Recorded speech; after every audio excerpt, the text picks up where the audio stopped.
Bab 29 semakin dekat. Angga mengirim pesan ke Febri. Asisten tampan. Saya sudah di depan. Febri tak percaya membaca pesan dari Angga. Dia melirik jam tangannya menunjukkan angka 7. Untung saja dia belum berangkat pagi ini ke kantor, kalau tidak kan bisa zong tuh si asisten. Febri segera bergegas dan keluar rumah. Benar saja mobil Angga sudah menunggu. Dia pun segera masuk ke dalam mobil. Ada apa, Pak? Kenapa Bapak jemput saya pagi-pagi sekali?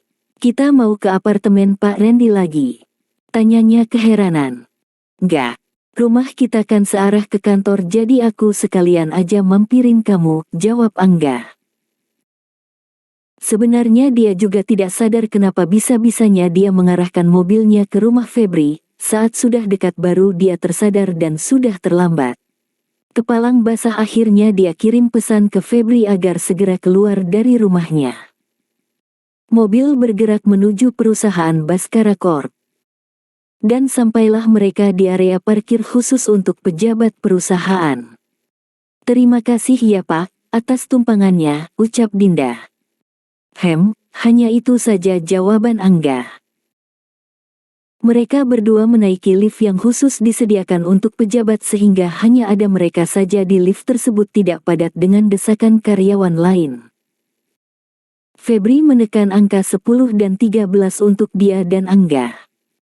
Kalau butuh sesuatu untuk Dinda jangan segan-segan hubungi saya ya Pak. Angga menanggapinya hanya dengan diam, tapi Febri yakin dia mendengarnya.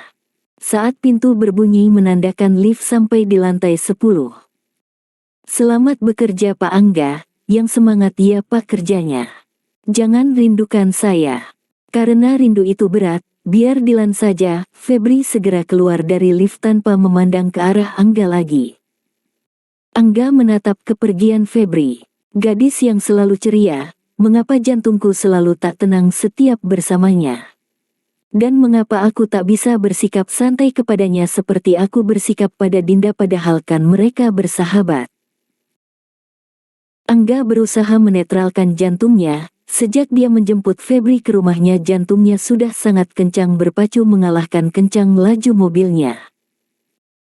Hari ini Angga akan mengurus semua pekerjaan Randy.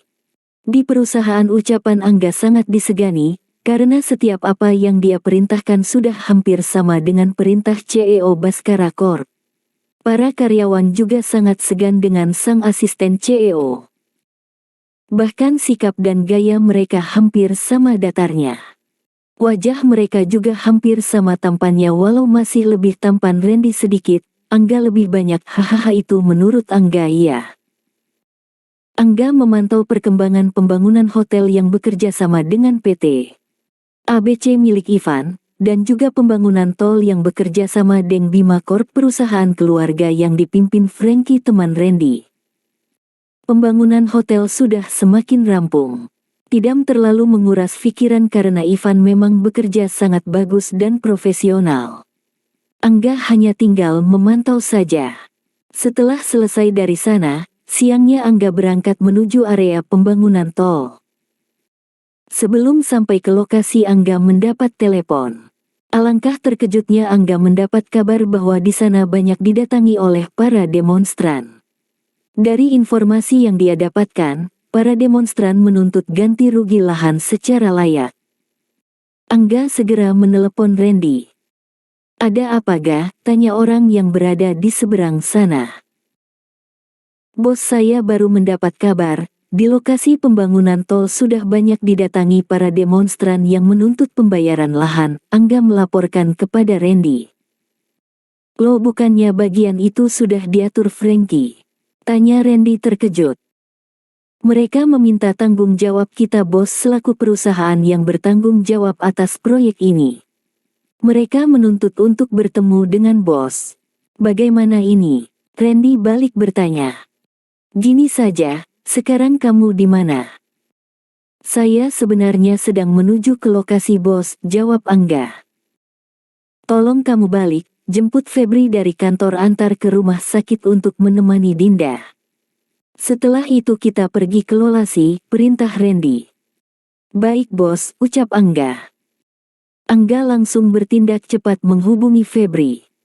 Halo Pak, sapa wanita itu. Feb, cepat kamu bereskan kerja kamu, 10 menit lagi saya jemput di lobi bawah. Kita ke rumah sakit. Suara Angga terlihat sangat serius, membuat Febri tidak berani bertanya lebih. Baik Pak, jawabnya. Febri segera menyiapkan kerjaannya, kemudian mematikan komputer dan izin ke atasannya sesuai permintaan Pak Angga untuk meninjau ke lapangan. Setelah itu Febri turun ke bawah menunggu Angga menjemputnya. Tak lama kemudian Febri melihat mobil Angga memasuki area parkir Baskara Corp. Dia segera naik ke mobil dan mereka langsung bergerak menuju rumah sakit. Ada apa Pak? Kenapa sepertinya buru-buru sekali? Apa terjadi sesuatu dengan Dinda? Akhirnya Febri berani bertanya. Tidak, Dinda baik-baik saja. Ada masalah di lokasi pembangunan tol. Pak Randy harus segera menyelesaikannya. Jadi kamu yang temani Dinda di rumah sakit, saya akan pergi sama Pak Randy ke lokasi, ujar Angga menjelaskan. Febri pun hanya diam, tak berani bertanya ataupun bercanda karena dari wajah Angga sepertinya masalah yang mereka hadapi sangat pelik. Tidak memakan waktu lama mereka sudah sampai di rumah sakit. Ada masalah Mas. Kenapa Mas mau pergi? Tanya Dinda. Hanya masalah kecil sayang yang harus Mas selesaikan, kamu jangan khawatir, ucapnya sambil mencium kening istrinya. Kamu ditemani Febri selama Mas pergi ya. Ingat jangan banyak pikiran dan jangan lasak. Kamu harus bedres, suara Randy sangat tegas mengingatkan. Iya Mas, Mas juga hati-hati kerjanya ya, Dinda mencium tangan suaminya. Angga dan Febri masuk ke dalam kamar Dinda dirawat. Mas pergi dulu ya sayang, Randy membelai lembut kelapa Dinda. Feb, saya titip Dinda ya, ucap Randy kepada Febri. Baik Pak, jawab Febri. Bu bos saya langsung pamit ya, sapa Angga. Iya ga, hati-hati ya, jawab Dinda. Angga dan Randy pergi menuju lokasi pembangunan tol untuk menyelesaikan permasalahan yang terjadi. Sementara Dinda dan Febri menunggu di rumah sakit, mereka hanya bersantai sambil makan cemilan. Mereka berbincang soal keadaan kantor dan masalah pribadi. Din, aku mau curhat sama kamu nih, Febri memulai pembicaraan. Soal apa Feb? Cerita aja, jawab Dinda sambil makan buah-buahan yang dipotong Febri. Aku bingung Din, kemarin papaku menyuruh aku berkenalan dengan seorang pengusaha dari Provinsi B, ucap Febri mulai bercerita. Bagus dong, sesuai keinginan kamu, pengen dapat pengusaha yang mapan dan kaya, Dinda tersenyum padanya. Masalahnya Din, aku gak suka. Apalagi dijodohkan, Febri terlihat sedih, tak biasanya dia begini. Kamu punya pilihan lain, begitu? Tanya Dinda. Febri menganggukkan wajahnya tanda iya. Bisa aku tebak siapa orangnya? Febri mengangguk lagi. Angga, tebak Dinda. Febri mengangguk untuk yang ketiga kalinya. Tapi aku kan cuma pengagum rahasia. Belakangan ini aku coba dekat dengan Pak Angga. Mengajaknya bercanda dan bercerita tapi dia gak berubah Din, tetap aja ketat tuh wajah. Dinda tersenyum mendengar sahabatnya ini bercerita. Mungkin kamu masih kurang usaha kali, Dinda mencoba memberi semangat pada sahabatnya itu. Aku kan wanita Din, masak aku yang harus bilang padanya lebih dulu. Sementara dia tetap aja diam padahal aku udah kasih sinyal, kode dan sandi cinta gitu ke dia, celoteh Febri kesal. Kayak tentara aja pakai sinyal, kode dan sandi. Emangnya mau perang? Dinda meledek Febri. Ya tapi kan aku malu Din, ucapnya. Kenapa harus malu, kalau kamu emang serius ungkapkan aja. Ini kan zamannya emansipasi wanita. Lagian dulu juga Rasulullah duluan dilamar istrinya Siti Khadijah, jawab Dinda. Iya juga sih, nantilah Din, aku pikirkan dulu. Saat ini aku belum sanggup, ujar Febri.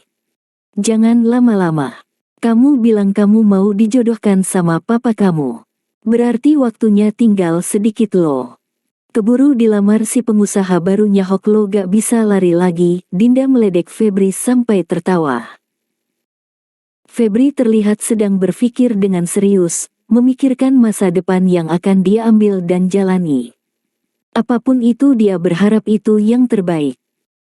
Randy dan Angga sudah sampai di lokasi pembangunan tol. Di sana sudah banyak para demonstran yang menuntut haknya. Pembangunan tol ini memang atas nama Baskara Corp tetapi menjalan kerjasama dengan Bima Corp. Mereka membagi tugas kalau untuk penyelesaian pembebasan lahan itu Frankie sementara untuk pembangunan tol sendiri yang memantau Randy dengan memakai arsitek dari PT ABC yaitu Ivan. Randy mengundang para perwakilan demonstran sebanyak 10 orang untuk hadir dalam pertemuan yang membahas masalah pembebasan lahan.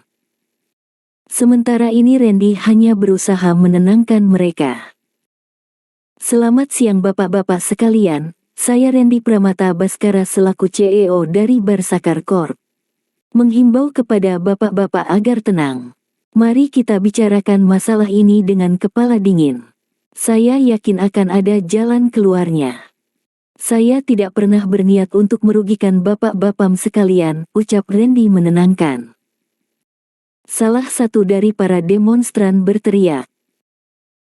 Bayar ganti rugi lahan kami yang terkena proyek pembangunan tol ini secara layak, jangan cuma janji palsu. Kami akan menuntut hak kami, ucap seorang pria.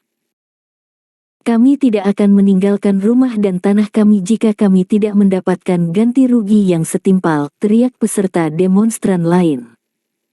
Tenang-tenang. Saya akan bicarakan hal ini dengan rekanan Baskara Corp dan akan segera menyelesaikan kesalahpahaman yang terjadi. Untuk itu saya akan mengundang 10 orang perwakilan dari bapak-bapak sekalian agar hadir dalam pertemuan yang akan kami jadwalkan nanti. Coba bapak-bapak rundingkan dan putuskan siapa perwakilan tersebut yang akan ikut pertemuan dengan kami. Randy mulai menguasai keadaan. Tolong laporkan nama para perwakilan kalian kepada asisten saya Angga Prasetya. Setelah itu nanti beliau yang akan menginformasikan waktu dan tempat untuk kita bertemu membahas masalah ganti rugi ini. Suasana sudah mulai kondusif. Cukup di sini dulu pembicaraan kita kali ini. Selanjutnya akan berjalan sesuai dengan instruksi dari saya tadi. Sekian, terima kasih. Randy mengakhiri kata sambutannya. Setelah itu para karyawan yang turun tangan menyelesaikan sisanya. Di sana sudah ada kepala Departemen Komunikasi, Departemen Umum dan Departemen Hukum. Mereka akan menenangkan dan membubarkan para demonstran. Gak undang perwakilan dari mereka, kamu atur waktu dan tempatnya. Saya akan menjumpai Frankie. Meminta penjelasan dia mengenai hal ini, perintah Randy. Satu lagi, coba kamu selidiki latar belakang terjadinya masalah ini, saya yakin tidak akan ada asap kalau tidak ada api, ucap Randy tegas. Baik Pak, akan saya selidiki dan jalankan sesuai perintah Bapak, ucap Angga dengan serius, karena ini bukan saatnya untuk bercanda dengan Randy. Randy mencoba menghubungi Frankie tetapi nomornya tidak aktif. Ada apa dengan kamu Frank? Tiba-tiba dia teringat nasihat papa dan kakaknya mengenai Bima Corp dan Frankie. Kamu jangan main-main denganku Frank, walaupun kamu temanku aku akan menghabisimu atau siapapun orang yang mencoba mengkhianatiku. Bisik Randy. Randy mengendarai mobil menuju perusahaan Bima Corp. Dia tidak suka berlarut atau berlama-lama menghadapi masalah. Randy tipe pengusaha yang tidak mau mengelak pada masalah dan akan sesegera mungkin menyelesaikan masalah itu dengan tuntas. Itu salah satu kunci kesuksesannya. Sesampainya Randy di kantor Bima Corp, Randy langsung naik dan masuk ke ruangan CEO perusahaan itu. Di lantai teratas gedung itu Randy bertemu dengan Lisa, sekretaris Frankie. Saya ingin bertemu dengan Frankie. Cepat kamu hubungi dia sekarang, perintah Randy. Frankie sedang rapat Ren, tidak bisa diganggu, jawab Lisa dengan gaya yang menggoda. Ini kantor, tolong bersikap yang sopan, ucap Randy membentak. Baiklah kalau begitu Pak Randy, silahkan Anda menunggu di ruangan Pak Frankie. Lisa mempersilahkan Randy masuk dan duduk di sofa di dalam ruang kerja Frankie. Lisa masuk ke ruangan meeting dan berbisik kepada Frankie. Frank, Randy ada di ruangan kamu. Dia ingin bertemu kamu, ucapnya. Aku sedang rapat, sebentar lagi siap. Kamu temani dia dulu. Sekalian ambil kesempatan ini untuk memikatnya kembali. Frankie memberikan kesempatan waktu untuk Lisa bisa berdua dengan Randy. Lisa melangkah ke ruangan Frankie dengan penuh percaya diri. Lihat saja Randy, hari ini kau akan kembali padaku. Lisa masuk ke ruangan Frankie, di mana Randy sedang menunggu di dalam. Sebentar lagi Pak Frankie selesai rapat, apakah Bapak mau minum sesuatu? Tanya Lisa menawarkan. Teh atau kopi? Kopi saja, jawab Randy. Lisa kemudian keluar dari ruangan itu dan berjalan ke pantry untuk membuatkan minum. HP Randy berdering. Halo, ucap Randy membuka pembicaraan. Halo bos, para demonstran sudah pulang. Saya sudah dapat nama-nama perwakilan dari mereka yang akan rapat dengan kita nanti bos, Angga melaporkan. Bagus, ucap Randy. Bos di mana? Apa perlu saya susul? Tanya Angga. Melihat wajah marah Randy tadi sebelum meninggalkan lokasi, Angga mempunyai firasat buruk pada bosnya itu. Dia sangat hafal sifat bosnya itu. Pasti Randy segera ingin menyelesaikan permasalahan ini secepatnya. Saya sedang di kantor Frankie, tapi dia sedang rapat. Saya masih menunggunya di ruangannya, jawab Randy. Apa tidak sebaiknya Anda pulang saja bos, besok saja kembali ke sana, lagian Pak Frankie juga tidak ada, Angga memberi solusi. Tidak usah Ga, sebentar lagi juga Frankie selesai rapatnya, ujarnya. Saat ini dia sedang bersama Ivan. Karena masalah yang terjadi tadi Ivan sempat dihubungi. Bagaimanapun dia juga bagian dari kerjasama ini, sekalian survei lokasi pembangunan tol nanti. Ivan mendengar pembicaraan Angga dan Randy. Angga terlihat sangat khawatir dengan keadaan Randy. Ada apa Pak Angga, sepertinya Anda sangat khawatir sekali. Tanyanya. Pak Randy sedang di perusahaan Bima Corp. Tapi Pak Frankie tidak ada dan dia sedang menunggu beliau di ruangannya. Itu artinya Pak Randy sedang ditemani Lisa. Mengingat hal itu Angga segera berlari ke mobilnya. Dia takut firasat buruknya benar-benar terjadi. Mendengar kata Lisa, Ivan juga merasa ada sesuatu yang akan terjadi. Ivan segera berlari menyusul Angga. Saya ikut Pak Angga, ucap Ivan tegas. Lisa masuk ke ruangan dengan membawa secangkir kopi dan menyajikannya di depan Randy. Silahkan diminum Pak, ucapnya sambil tersenyum penuh arti. Randy meminum kopi yang baru saja dihidangkan. Lisa berpura-pura hendak akan meninggalkan ruangan itu, tiba-tiba dia mendengar suara sesuatu di belakangnya. Randy sudah terbaring hampir tak sadarkan diri di sofa. Kepalanya terasa begitu pusing dan pandangannya berputar-putar. Lisa tersenyum dan tertawa kemenangan. Kamu sudah dalam genggamanku sayang, ucapnya dalam hati. Dengan terlatih Lisa berusaha memeluk dan membawa Randy masuk ke ruangan pribadi yang ada di dalam ruangan Frankie. Randy dibaringkannya di atas tempat tidur. Dibukanya semua kancing baju Randy. Dilepaskannya pakaian Randy dan juga pakaiannya. Lisa membuka kamera HP-nya dan mengambil beberapa gambar dengan berbagai pose untuk siasat dia selanjutnya. Lihatlah sayang, kamu pasti akan kembali padaku. Tawanya dalam hati. Tiba-tiba bersambung.